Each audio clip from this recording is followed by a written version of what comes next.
Yes, thank you, thank you, thank you, thank you. Thank you, everybody. Hello, everybody. My name is Pillow Merlin the White Wolf. As you can tell, I lost my jacket and my paws because it is time for the annual Pillow Merlin's Game of the Year of 2024. That's right.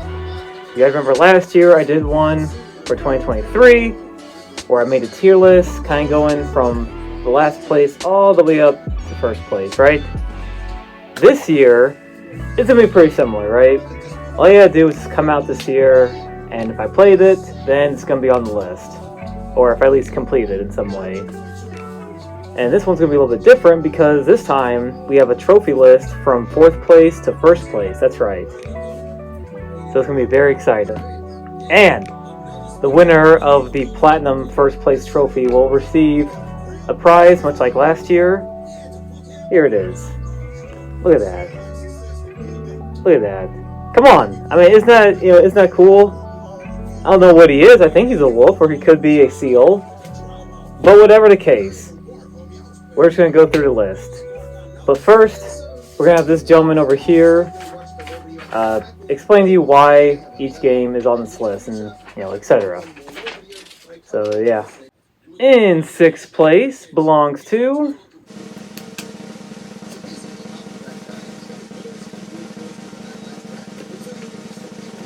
Final Fantasy VII Rebirth! Yay! Explain why this is in 6th place. Please don't be mad, okay? We actually have a good reason for this one being in 6th place, okay? Okay, 6th place does belong to Final Fantasy VII Rebirth. Now let me get to this, right? If I had to give Final Fantasy VII Rebirth a score, it's an 8 out of 10. It is a great game. It's a phenomenal game at points. But they brought back a lot of things I didn't like about Remake and just made it worse here. But let's get to the positives, right? Gameplay is great. Characters are fun. I love the way how they introduced Yuffie and Cait Sith. Those are great. The way for you to get certain chocobos, I think that's better than the original. And even some story elements, right? But of course they have to do the exact same thing that they did in Remake, where they add unnecessary things to it. And one of the biggest ones is with the story. I don't quite get why it took them this long just to finish Disc 1. Because keep in mind, both Remake and Rebirth are just the entirety of like Disc 1. Right? And they still have to get through Disc 2 and 3. And I don't know, I just don't like that approach. Another thing, unnecessary padding. This game is filled with it. Like, there are moments where I think it's going to go somewhere, and then we have to stop and do something completely different. Like, I think a good example of this is with the cruise ship after the party escapes the Shinra parade, and they go on the cruise ship, right? You do all the mini games, you do all the stuff, right? And you're going on an island, or like a resort, basically. Well, then the ship gets shipwrecked by monsters, and then you think, oh, well, what's going to happen now? We end up on your destination, right? So you're kind of sitting there like, well, what was the point of that whole, like, monster invasion on the ship? And not only that, but they advertise saying that Zack can be playable, right? He is, but I'm not going to spoil it, but Zack throughout this whole game is just useless. Literally could cut everything that Zack had, and it would just be fine. That's how disappointing Zack was throughout this whole adventure. Not only that, but you can't play as Vincent or Sid, I think his name, Sid, yeah. And it's like, well, we still have hours of game left, like, we can clearly play them, but they're like, no, sorry, you can't do it. And it's like, well, then what's the point of even meeting these people? Like, there's no point. And another thing are the sad moments. There are moments in the original FF7 that had those emotional moments, like, minor spoiler, when Barret goes back to his hometown, right? And he has a friend there who thought to be dead, but then it turns out that he's the one that's been killing a bunch of people. And when you find him, he wants to fight you because he just is a man that lost everything. And when you beat him at the end, he just realizes how far gone he is, and he just throws himself off a cliff. And you feel that tension, that raw, like, feeling of like, oh my gosh, I just saw a friend of mine just do that to himself. And, you know, I'm thinking that, okay, those emotional moments are going to hit, right? They're leading up to it, and then they just soften it. Like, they kind of soften the blow. In Remake, when you meet Barrett's friend and fight him, he basically just gets shot off screen and then just kind of falls back and goes, hey, Barrett, by the way, cope, and that's it. And you're like, well, that's not very impactful. Like, make those moments impactful. Like, I understand not making a story super sad, but FF7 is about showing the bright and dark side of the world. And it's okay to show those moments. I want them to hit that way I feel. Again, you know, I want to feel those moments in a full-on remake, or I guess rebirth. But it's just not there. And don't get me wrong, this game is fun, but man, there's just so much stuff I just do not like about it. Primarily in its narrative. And I don't know. I am going to play the third FF7 remake, which is another thing I'm kind of getting tired of, is that everything's getting parts. Like, Spider-Verse is having a 2-part series. Wicked apparently is having like 2 parts, when clearly those stories don't really need it. And even FF7's doing it, and it's just kind of getting old. You know, I'm tired of splitting things into parts, primarily in video games and movies. They just don't need it sometimes. I feel like you just don't need it.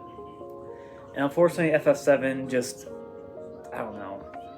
There's a lot of good things to say about the game, but there's also a lot of disappointing things to say about this game. I wanted to love Final Fantasy VII Rebirth. I did. I was hoping that they would fix a lot of problems I had with Remake, but they just don't. And it's just a filler. It's basically just a ginormous filler, and it sucks.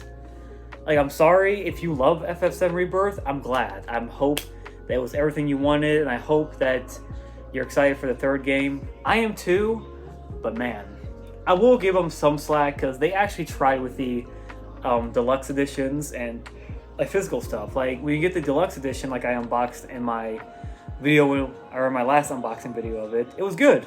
Like, it's a really good deluxe edition. Like, they actually include everything that I would like in the deluxe edition, like physical art books, physical music. Like, I like that, and I'm glad that they did.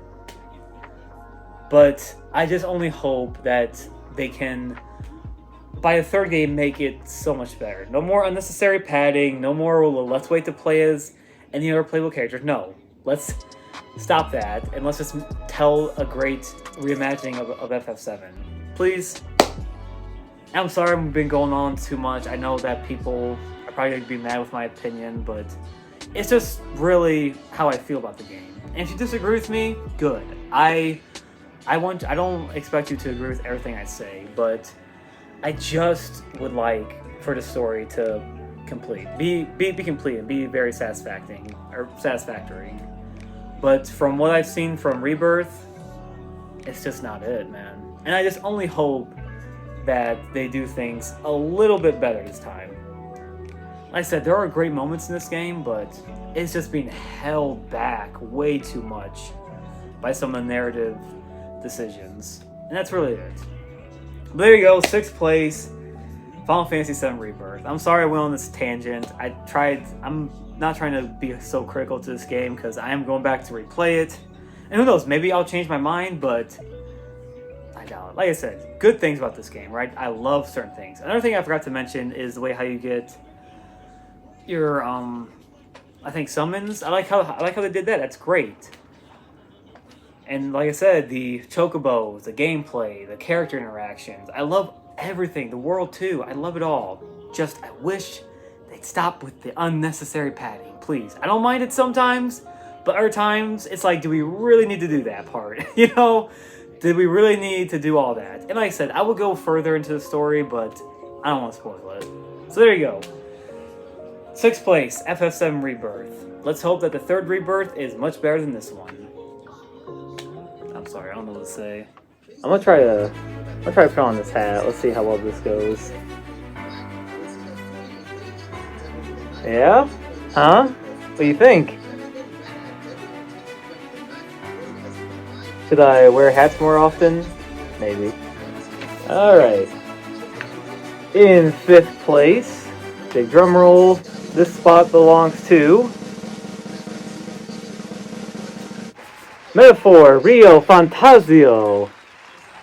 Yeah, Fantasio. Good sir, explain why this JRPG is in the 5th place spot, please. 5th place. That's right. 5th place belongs to Metaphor.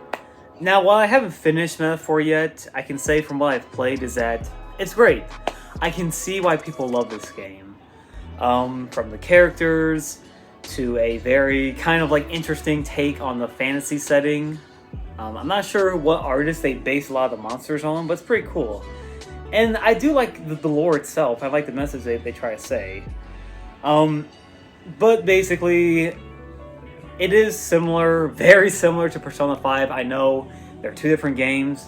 They do share a lot of similarities, right? So it's not fair to say one game is basically this version of that, right? It's like when people say, oh, well, Red Dead Redemption is just, GTA horsey, because that's kind of stupid when you think about it. They have similar mechanics, but they're not the same game. And that's kind of how I look at Metaphor to Persona, basically. Because they do share a lot of similarities to each other. Not much I can complain about, other than, I think, what was it? Kind of like what I don't like about Persona, which is like the time-consuming thing, like, being on a set schedule and trying to meet those deadlines. That can be pretty annoying. I say trying to understand your, what are they called? I think they're called like icons, I think. I remember the name, but basically they're versions of like personas, basically. They're interesting, but I do wish that, maybe I understood what they were doing more. Maybe I messed up, but they're kind of confusing to get, but, the more you play, the more you start to understand, basically. But I do enjoy this game a lot. The story, the different tribes. I love the Gauntlet Runners. I think those are kind of cool. They kind of add a kind of steampunk vibe to it. And so far, the characters from how I met, from Hulkenberg, and then everyone else, I forget the others' names.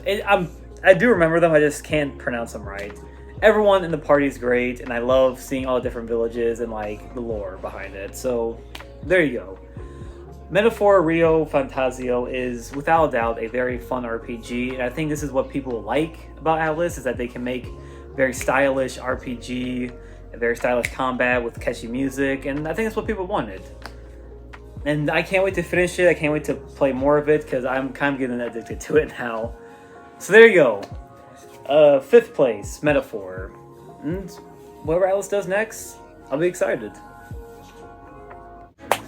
People, we are now in the top 4. That's right, come on. Give it up. Alright. So, in 4th place, the one that gets bronze belongs to... Oh man, and suspense is killing me. Who's gonna get the bronze medal? It's Astrobot! Yay! Astrobot! Alright, explain why this is on 4th place, please. Alright, 4th place, the bronze medal, Astrobot. This was kind of not so much a surprise, because I enjoyed Astro's Playroom, which was the kind of like tech demo for the PS5 that's just installed in your PS5, basically. And it showed off a lot of the capabilities, the controller, the way how graphics look, even though it's kind of more cartoony. And it was really just an enjoyable, kind of like, fun little platformer. And showing off a bunch of PlayStation references, which I loved. And I love the aesthetics, the characters, they're all just bots, basically. Levels, and, like I said earlier, the PlayStation references. I love how the bots do their own cosplay of PlayStation characters. It's really great. So when I heard that they were announcing it, I was like, that's why I've been wanting, right? I think I said it to my friends before that, like, they should make it like an actual Astrobot game. And when they did, I was pretty pumped and got it. And man, let me tell you, it is just a delightful game. Like, it's basically what I wanted from a platformer that I've been missing out for a long time, right? But great things, right? Gameplay, levels, collecting everything. Like, there are so many PlayStation references in this game that it's crazy. I love more customization that there is. I love the costumes you can get. I love that Astrobot has his own little spaceship controller that can go into space and take them levels. I love some of the cool gimmicks that they have. It's all great. And you can tell that a lot of love and passion went into this because these are people who obviously grew up on PlayStation, like me or anyone else who owned the PlayStation, basically.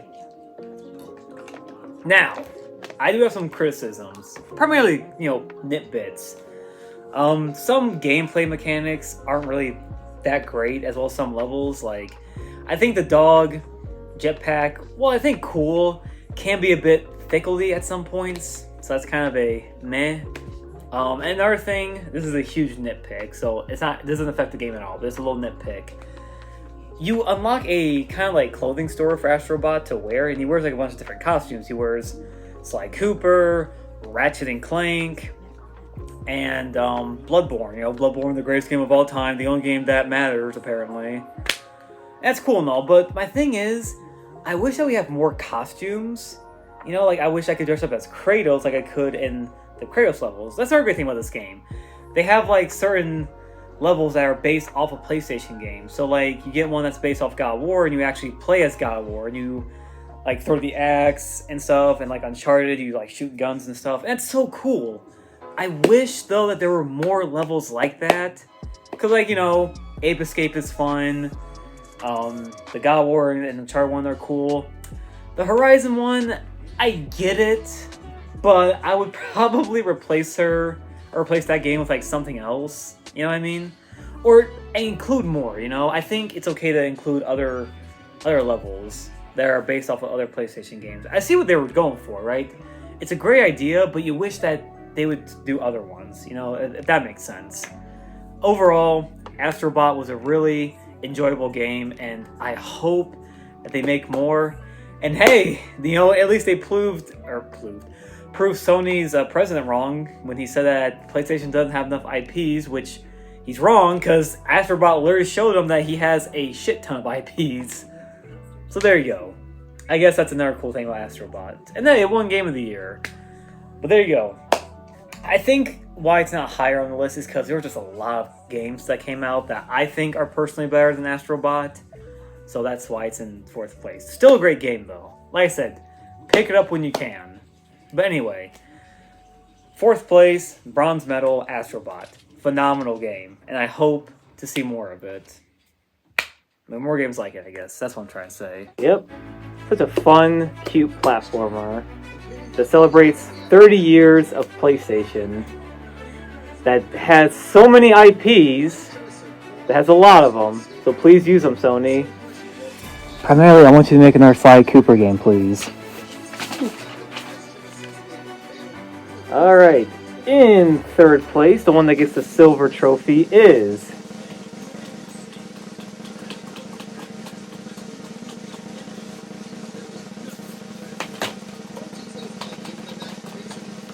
Yakuza Like a Dragon, Infinite Wealth, or Yakuza 8, whatever. This was such a fun game. Now, sir, explain why that this game gets the silver gold. Oh my gosh. Try again. This was a game I was anticipating for a while, ever since playing Yakuza 7 Like a Dragon, which, in my opinion, is a 10 out of 10. Like, everything about the game is great. From the way how they do turn-based combat, to the exploring Tokyo, to the story, characters, everything is what I would like in a lot of RPGs. Now, did Like a Dragon Infinite Wealth, kind of go over my expectations? Yes and no. Everything about this game is great, from exploring Hawaii to meeting the new characters, and the side quests in Yakuza have always been amazing to me, right? Always been amazing, and Ichiban is still the GOAT, and playing as him and Kiryu, 2 GOATs together, that's just like, a match made in heaven. My only complaint, is that at certain points in the game, you do go back to Tokyo and you kind of hop back and forth between Hawaii and Tokyo. And that is cool, and it's cool to see different sides, but it does get a little, what's the word I'm looking for? It kind of does get a little, like, repetitive to keep track of things. Just a little bit. And it does kind of, strain on a bit. But overall, everything I like about Like a Dragon and here in Infinite Wealth go hand in hand pretty well. And not only that, but they added in a new minigame called Sujimon, which is like the parody of Pokemon where every weirdo that like you fight throughout the entire of Hawaii and Tokyo, you can like catch them and use them in fights. It's awesome. I love it. I really do love it. And the story is still great. And I, again, like the combat in this. They added new mechanics to kind of make it feel fun. So there you go. Oh, and plus Kiryu's fighting style is also great too when you unlock it. It's amazing. So there you go. Breaking the world together. Oh, hey. Alright, in second place, the one that gets the gold medal belongs to...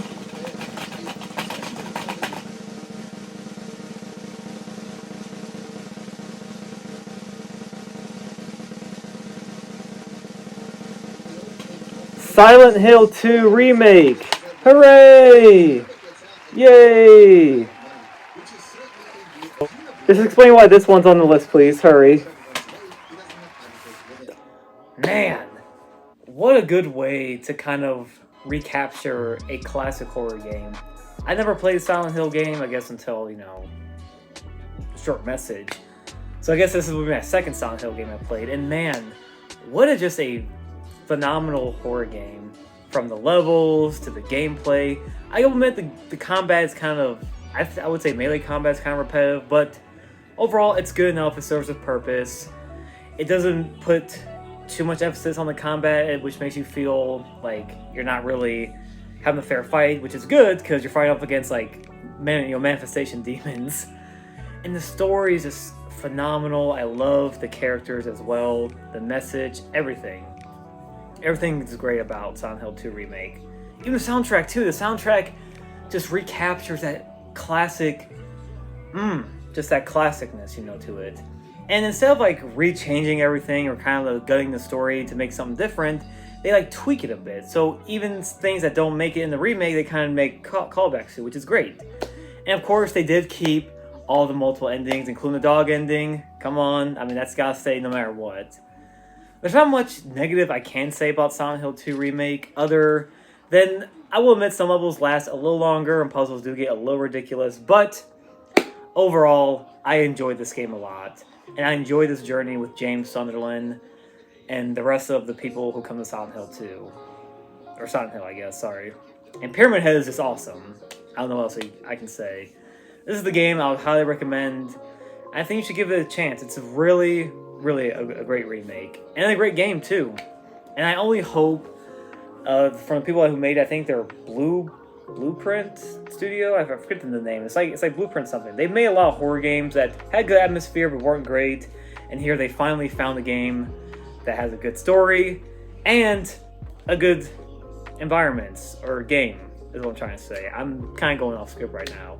Please get Silent Hill 2. It is a phenomenal game. And if you're a fan of the original 2, you owe it to yourself to play this game.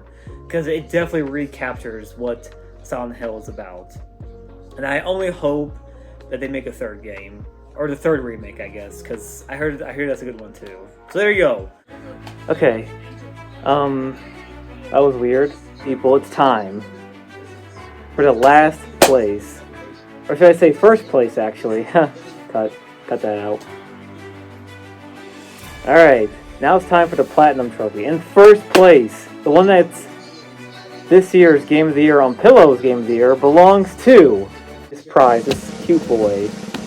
Belongs to... Wait for the drum roll to end. We gotta let it build up. Come on, we gotta pad out for time. Yeah! Oh, can a low come up in your crib? Show, man.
The remake of the PS2 classic or JRPG Persona 3.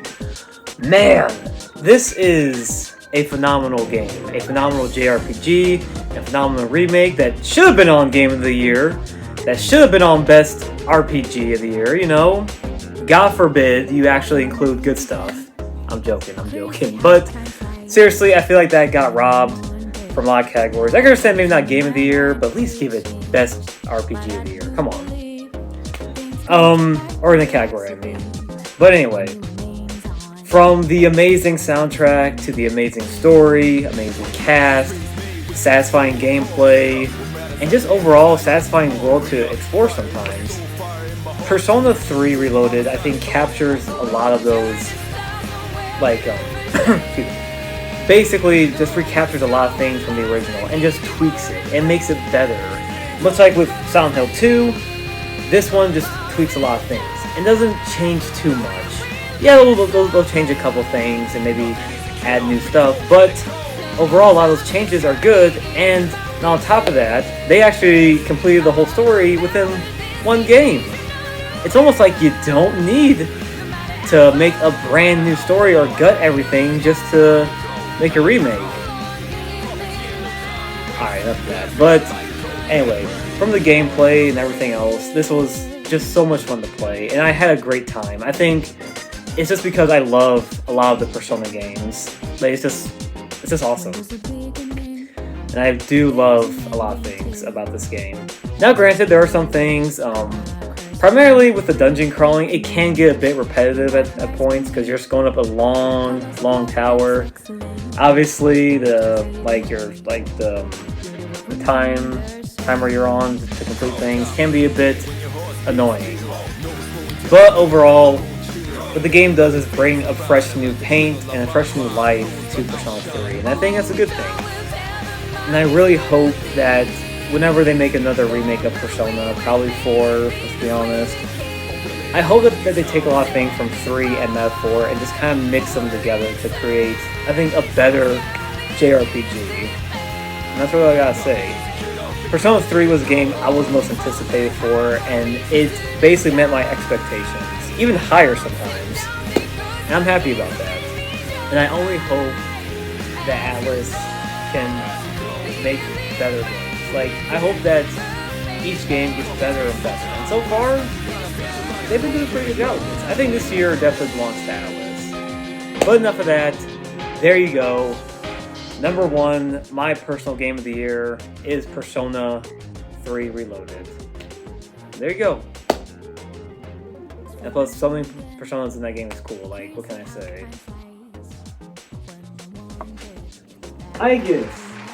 Aegis, over here. Hey, there you are.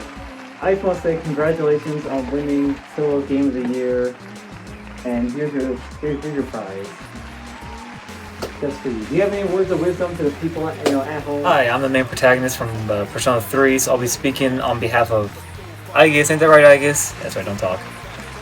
Wow, thank you so much for making us Game of the Year, because apparently Game of the Year forgot that we even existed. Even in Best Frickin' RPG!